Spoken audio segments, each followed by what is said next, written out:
Φίλε Δέλτα, τι προτιμάς, χωριό ή πόλη? Ξεκάθαρα χουριό. Μετά τα άντα μου. Χουριάτ. Αύριο παλιού χουριάτα ρε.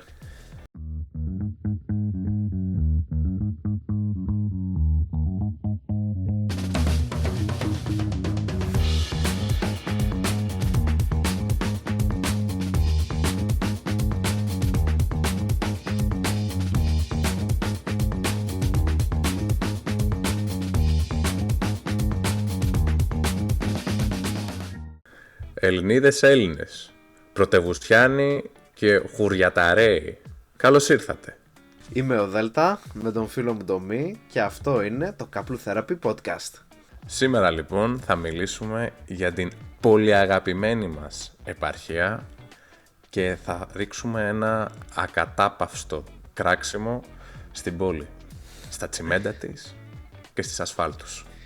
Δεν ξέρω κατά πόσο είναι πολύ αγαπημένη τη στιγμή που έχει μαζευτεί το 60% του ελληνικού πληθυσμού στην Αθήνα. Τώρα τι να σου πω. Σε άλλο επεισόδιό μας είχες πει για τα psyops, που τέλος πάντων μας πείθουν με κάποιους τρόπους ότι κάποια πράγματα θα συμβούν. Τότε λέγαμε.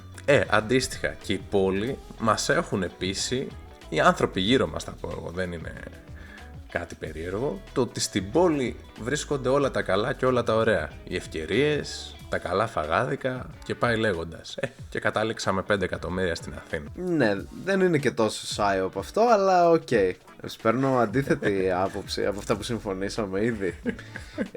Καλό κάπου θα είναι να ορίσουμε την επαρχία και τι είναι η πόλη. Π.χ. η Τρίπολη είναι πόλη.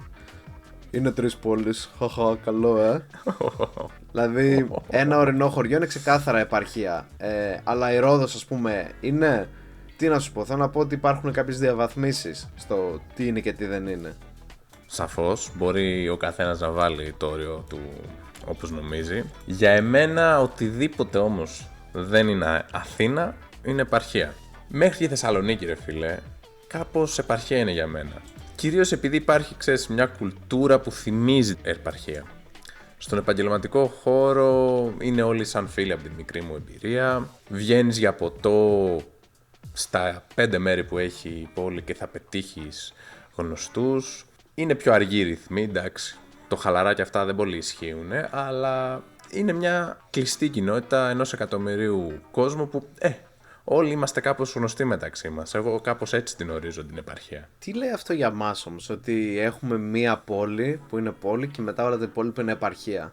Είμαστε λίγο fail σε αυτό για μένα. Αλλά συμφωνώ το ότι είναι λίγο πιο χαλαρά τα πράγματα οπουδήποτε αλλού. Κυρίως το μετράω αυτό με το πόσο αγανακτισμένος είναι ο κόσμος και στην Αθήνα είναι πολύ αγανακτισμένος. Οπότε ναι, οι ρυθμοί οπουδήποτε αλλού είναι πιο αργοί. Αυτό. Δεν ξέρω δηλαδή από πού να ξεκινήσω να υποστηρίζω την ανωτερότητα της επαρχίας λόγω της ποιοτικότερης ζωής η οποία αυτή προσφέρει. Πράσινο, χώρος να παρκάρεις, όχι κίνηση, ησυχία.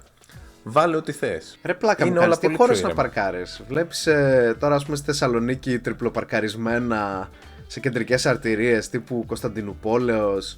Εκεί πέρα στη Τσιμισκή έγινε παγκόσμιος πόλεμος για να σταματήσουν να παρκάρουν οι Δωδεκανήσου που ήταν χτισμένοι με αμάξια. Πού τα έχεις δει αυτά? Κοίτα, αυτό οφείλεται σε πολύ μεγάλο βαθμό στην κουλτούρα μας ως Έλληνες να θέλουμε να παρκάρουμε, να κάνουμε 2 βήματα και να πάμε εκεί που θέλουμε. Αλλά γενικά είναι μια άνετη πόλη η Θεσσαλονίκη. Άμα δεν χρειάζεται να κατέβεις με αμάξι. Είναι όλα 3 δρόμοι και 1 χιλιόμετρο από τη μία πλευρά και 1 χιλιόμετρο από την άλλη. Και έχεις δει όλη την πόλη. Την περπατάς, θέλω να πω. Μαζί σου, συμφωνώ. Σαφώς. Παιδιά, να σας πω το εξής που ίσως θα είναι μεγάλο σοκ για κάποιους από εσάς. Στο εξωτερικό δεν υπάρχει αυτό το πράγμα που εμείς ονομάζουμε δωρεάν παρκάρισμα. Υπάρχει παντού παρκόμετρο τύπου κάθε 10-15 μέτρα, όπως έχουμε εμείς Coffee Island κάθε 15 μέτρα, αυτοί έχουν παρκόμετρα, ωραία. Και πρέπει να πληρώσεις αναγκαστικά. Πλέον είναι λίγο και ψιλομπούμερ το παρκόμετρο. Πλέον γίνεται με εφαρμογές που έχεις βάλει τις πινακίδες και τα λοιπά και πληρώνεις κανονικά. Αλλιώς περνάει το αμαξάκι με τις κάμερες, το οποίο βλέπει πόση ώρα έχεις πληρώσει, αν έπρεπε δεν έπρεπε να είσαι εκεί και σου έρχεται το ραβασάκι σπίτι. Αυτό για μένα, για τον Δέλτα που βγήκε εξωτερικό ήταν η αποκάλυψη. Λέω, τι βάρβαροι εδώ πέρα, τι κάνουνε, το πάρκινγκ είναι ανθρώπινο δικαίωμα. Το δωρεάν. Τι ανελευθερία είναι αυτή, Πραγματικά. Επιβεβαιώνω, δυστοπία. Δέλτα, όντως αυτό συμβαίνει γενικά στο εξωτερικό και ουσιαστικά σε περιορίζει λίγο από το να χρησιμοποιείς συνέχεια το αμάξι σου για ψιλοπίδημα, που όπως στην Ελλάδα, ξέρεις, το παίρνεις για 500 μέτρα. Άρα εσύ δεν έχω καταλάβει, είσαι υπέρ κατά επαρχίας. Τι να σου πω, είπαμε μετά τα άντα πρέπει αναγκαστικά επαρχία, γιατί αλλάζουν οι προτεραιότητές σου. Από ποιότητα ζωής είναι ασύγκριτη κτλ. Πολλοί λένε ότι από ευκαιρίες, ας πούμε, είναι η πόλη ασύγκριτη. Το θέμα είναι ότι στην Ελλάδα, που είναι το 95% μικρομεσαίες επιχειρήσεις, δεν ξέρω πόσες ευκαιρίες σου δίνει η πόλη από τη στιγμή που στην επαρχία υπάρχει αυτό που λέμε room to grow. Δηλαδή δεν είναι όλα κορεσμένα. Έχεις χώρο να κάνεις κάτι δικό σου και να γίνεις όντως μικρομεσαίος entrepreneur. Οπότε, ξέρω, είναι και λίγο bait. Άμα πιστεύεις ότι στην πόλη θα γίνεις entrepreneur και θα κυριαρχήσεις σε ένα κλάδο που είναι ήδη κορεσμένος, δεν νομίζω ότι πολύ ισχύει. Δηλαδή είναι ένας στους 50.000 που τα καταφέρνει και γίνεται, όντως, ρε παιδί μου, αλλάζει η ζωή του από αυτό. Τώρα, τι να σου πω, μάλλον τα λένε ψέματα, γιατί και οι Αθηναίοι έχουν μεγαλώσει εκεί 2-3 γενιές. Οπότε τους φαίνεται αδιανόητο. Λένε, σαν την Αθήνα δεν έχει τα πάντα στα πάντα. Δεν ξέρω πώς καταφέραμε να πείσουμε τους εαυτούς μας, λοιπόν, ότι η πόλη είναι καλύτερη. Θες να γίνεις entrepreneur, που λες κι εσύ, μπορείς να το κάνεις τη σήμερον ημέρα και από μια επαρχία. Δεν μπορώ να καταλάβω, γιατί υπάρχουν άπειροι τρόποι με τα μέσα που μας δίνονται σήμερα για να ανθίσεις την επιχείρησή σου και κάπου αλλού. Εντάξει, απλά δεν έχεις τον ίδιο όγκο πληθυσμού, ρε παιδί μου, την ίδια διείσδυση. Δηλαδή, άμα είναι κάπτο όλο αυτό, γιατί έχει συγκεκριμένο κόσμο που έρχεται στην επαρχία ή υπάρχει εκεί πέρα. Ένα αυτό, αλλά ίσως έχει κάποιο δίκιο, αλλά πιστεύω ότι είναι περισσότερο η δικαιολογία, η σοβαρή δικαιολογία, ότι ευκαιρίες. Ενώ περισσότερο είναι οι τέχνες και τα θεάματα, είναι τα πυροτεχνήματα που προσφέρει η Αθήνα, σαν πρωτεύουσα. Ναι, αυτό ακριβώς ήθελα να πω κι εγώ. Έχεις άπειρες επιλογές, ρε παιδί μου, άπειρα ερεθίσματα, δεν θα βαρεθείς ποτέ. Κάθε σουκού άλλη θεατρική παράσταση, άλλες δραστηριότητες για τα παιδιά αν έχεις. Σκέφτομαι ότι θα ήθελα εγώ τον μελλοντικό μήνα να τον γράψω μπάσκετ σε μια μεγάλη ομάδα. Άμα είμαι στην επαρχία, κατά πάσα πιθανότητα δεν θα γίνεται. Ταυτόχρονα νομίζω ότι έχεις πάρα πολλές επιλογές, τύπου μπραντσάδικα, που τα έχουμε ξεφτυλίσει τελευταία. Ρε φίλε, αισθάνομαι ότι σε όποιο μπραντσάδικο και να πάω, που έχω 100 επιλογές, είναι λίγο πολύ τα ίδια. Ο ίδιος καλός καφές, το ίδιο pancake το οποίο δεν το ψήνει κανείς καλά για να κάθεται βαρύ στο στομάχι. Υπάρχει μια ομογενοποίηση στο στυλ, όλα διαφορετικά και όλα ίδια για μένα. Τι είναι, κρόκ. Πού είναι τα καφενεία? Αυτό. Τσίπουρο για πρωινό. Ναι, πού είναι τα καφενεία, ρε φίλε? Πού είναι τα καφενεία που καφετζής, πας, κάθεσαι και σου φέρνει τον καφέ σου χωρίς να πεις τίποτα και ξέρεις ότι είναι ο ίδιος καμένος ωραίος. Αυτή η διαφορετικότητα. Τον έφτιαξε όμως με αγάπη. Με αγάπη, γιατί είσαι ο ένας από τους 5 του πελάτες και του ταΐζεις την οικογένεια, πραγματικά. Συμφωνώ. Γενικά να κάνω κάποιες παρατηρήσεις, ότι επιμένω στην άποψή μου ότι είναι κυρίως πυροτεχνήματα όλα αυτά, οι τέχνες και τα θεάματα. Δηλαδή γεμίζεις τη ζωή σου με πράγματα και αισθάνεσαι απασχολημένος που είσαι εκεί και νομίζεις ότι κάτι κάνεις, αλλά δεν νομίζεις ότι κάνεις κάτι απαραίτητα που βελτιώνει τη θέση σου σε αυτόν τον κόσμο. Είναι λίγο άνευ νοήματος. Είναι ένα καλό distraction. Συν της άλλης, επειδή όπως είπαμε 6 στους 10 Έλληνες είναι στην Αθήνα, αναγκαστικά και 6 στους 10 που ξέρω εγώ είναι στην Αθήνα, αναγκαστικά αυτοί μου λένε την καθημερινότητά τους και γκρινιάζουν ότι δεν έχουν χρόνο για αυτές τις τέχνες και τα θεάματα, γιατί δουλεύουν. Και όταν τρως και μια ώρα για να πας στη δουλειά, άλλη μια ώρα να γυρίσεις και ενδιάμεσα δουλεύεις σε το σκυλί, μετά δεν νομίζω ότι έχεις και πολύ όρεξη να πας, ας πούμε, το σκέφτεσαι να μείνω κέντρο, να πάω εκεί. Άμα δουλεύεις την άλλη μέρα, δεν γίνεται. Και όταν θα μπορέσει, ρε παιδί μου, γιατί την άλλη μέρα είναι Σάββατο, γίνεται χαμός. Οπότε, ίσως πλέον έχουμε φτάσει στο σημείο καμπής που πλέον είναι ανυπόφορη η Αθήνα. Και το βλέπεις αυτό και στον κόσμο. Δηλαδή, βλέπεις έναν επαγγελματία στο ίδιο επάγγελμα που είναι στην επαρχία είναι 70 και μοιάζει 50 χαλαρός. Ενώ αντίστοιχα ο Αθηναίος είναι 50 και μοιάζει 70, είναι το αντίστροφο. Δεν χαίρονται τη ζωή του στην πόλη. Εν τέλει. Πιο πολύ τη χαίρεται αυτός τη ζωή του στην επαρχία που έχει φαινομενικά πάντα μια βαρετή ζωή και θα πάει να ξεγνιάσει στην Αθήνα μια φορά το δίμηνο, μια φορά στο τόσο. Διακρίνω κι εγώ αυτό το ότι είναι πολύ πιο χαρούμενοι άνθρωποι στο χωριό, εκνευρισμένοι αφόρητα από την κίνηση, από τους ρυθμούς της τσιμεντούπολης που έχουμε φτιάξει και γενικότερα δημιουργείται ένα περιβάλλον εκεί το οποίο δεν είναι φιλόξενο για κανέναν. Και εδώ μια μικρή παρένθεση, να ξαναμιλήσω για τον τρελό του χωριού. Αυτοί οι άνθρωποι επιβιώνουν πολύ καλύτερα στην επαρχία. Γιατί υπάρχει αίσθηση του community. Και όχι απαραίτητα μόνο του τρελού. Και ο περίεργος θα μπορέσει να επιβιώσει. Και αυτός ο οποίος έχει μια ιδιαιτερότητα που τέλος πάντων στην πόλη ο κόσμος γύρω του θα είναι αμήλικτος με αυτή την ιδιαιτερότητα. Εκεί είναι αποδεκτός. Γιατί αυτοί είμαστε. Είμαστε ένα community που προστατευόμαστε. Τι ωραία που τα λες. Είναι ρομαντικός πάντα. Μουσική η φωνούλα σου στα αυτιά μου. Ήθελα να προσθέσω σε αυτό και θα γυρίσω πάλι στη βιολογία ότι αυτό που περιέγραψες είναι στη ζωή στην επαρχία, δηλαδή είναι η ζωή που είχε ο μέσος άνθρωπος για κυριολεκτικά όλη του την εξέλιξη από την αγροτική επανάσταση και έπειτα. Δηλαδή ήταν κάπου και καλλιεργούσε το χωραφάκι του, άραζε, ήταν σε επαφή με τη φύση, υπήρχε community. Εντάξει, γινόταν raid στο χωριό σου από το δίπλα χωριό και σκοτώνανε, σε βιάζανε κτλ. Αλλά κατάλαβες τι λέω, ότι ήταν έτσι ρε παιδί μου πάντα. Οπότε είναι και ένα άλλο ζήτημα το ότι μέχρι το 1850, ας πούμε, με τη βιομηχανική επανάσταση, δεν υπήρχε στην ανθρώπινη ψυχολογία αυτό το ότι ζω σε μια τσιμεντούπολη και δεν ξέρω κανένα, δεν με ξέρουνε. Είμαστε κυριολεκτικά σε άγνωστα νερά και τραβάμε κουπί. Οπότε είναι πολύ λογικό για μένα ο άνθρωπος, όντας το ζώο που είναι, να περνάει καλύτερα στο πράσινο χωραφάκι του με τα λιβάδια του και να χαζοχαίρεται με το τσίπουρο που φτιάχνει στο υπόγειό του. Δεν ξέρω κατά πόσο είναι άγνωστα νερά. Νομίζω πλέον έχουμε καταλάβει πώς λειτουργεί η πόλη. Απλά θεωρώ πιο πολύ εγώ ότι αντιβαίνουμε στην ίδια μας την φύση. Ξέρουμε ότι δεν είναι ωραίος τρόπος για να ζεις, αλλά για λόγους που μας έχουν περάσει στο μυαλό είναι το ότι ναι, πρέπει να πάω στην πόλη. Λοιπόν φίλε, θα σου πω μια μεγάλη ρίση ενός ανδρός σοφού που το είπε με τα λόγου γνώσεως αυτό που είπε. Λέει, η αστιφιλία, κρέμου δέλτα, συνοψίζεται στο γεγονός ότι οι άντρες πηγαίνουν όπου υπάρχουν πολλές ημίγυμνες γυναίκες σε κοινή θέα. Εν τούτη στην πόλη. Θεωρώ ότι έπεσε ακριβώς μέσα. Γιατί στο χωριό θα σε πετροβολήσουν σε κάποιο βαθμό, ρε παιδί μου. Ενώ στην πόλη πηγαίνεις χαλαρό στο γυμναστηριάκι σου και είναι η μέση Ελεηνίδα που ψάχνει. Και όχι μόνο Ελεηνίδα, έτσι. Και ο Ελεηνός τώρα θα πω. Ψάχνει την προσοχή, οπότε εσύ παίρνεις το μάτι σου χαλαρός.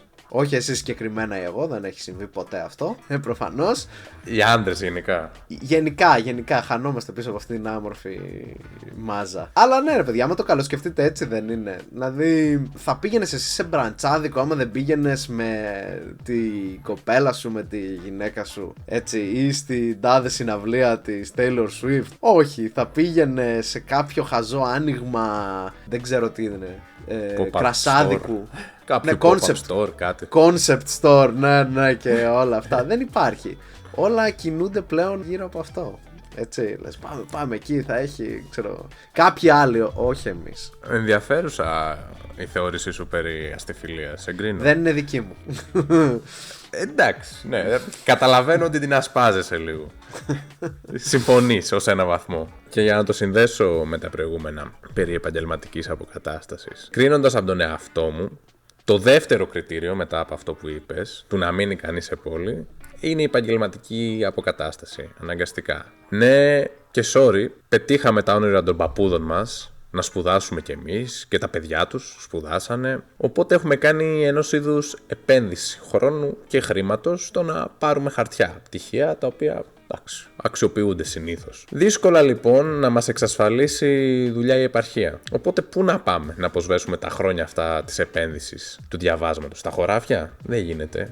Έχουμε πλέον και κάποια επιβλημένα στάνταρα, άμα θες. Όλα τα συνέδρια, events, επαγγελματικά, όλα γίνονται στις πόλεις. αναγκαστικά οθούμαστε να πάμε εκεί λόγω αυτής της κουλτούρας. Είναι όμως ένα μεγάλο σκάμ αυτά ή όχι? Ναι, διότι μας απομακρύνουν από την ανθρώπινη μας φύση, η οποία είναι να περπατάμε στους αγρούς και να κόβουμε μαργαριτούλες, να λέμε μ' αγαπάει, δεν μ' αγαπάει από δίπλα χωριατοπούλα και στο τέλος να τρώμε αρνιά το βράδυ.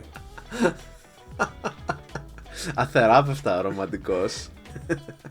Πες μου, δεν κυλάει ένα δάκρυ όμως όταν τα σκέφτεσαι αυτά, λες? Δεν κυλάει, αλλά εντάξει, θα σε αφήσω να το ζήσεις εσύ. Έχει πολλά perks η επαρχία, έχει και πάρα πολλά perks η πόλη. Θέλει λίγο μια ισορροπία μέτρων άριστον στο τι κάνουμε και πώς το κάνουμε. Πρέπει λίγο να έχουμε το νου μας που οδεύει ο κόσμος. Αυτός μπορεί να προβλέψει το μέλλον, αυτός θα επιτύχει.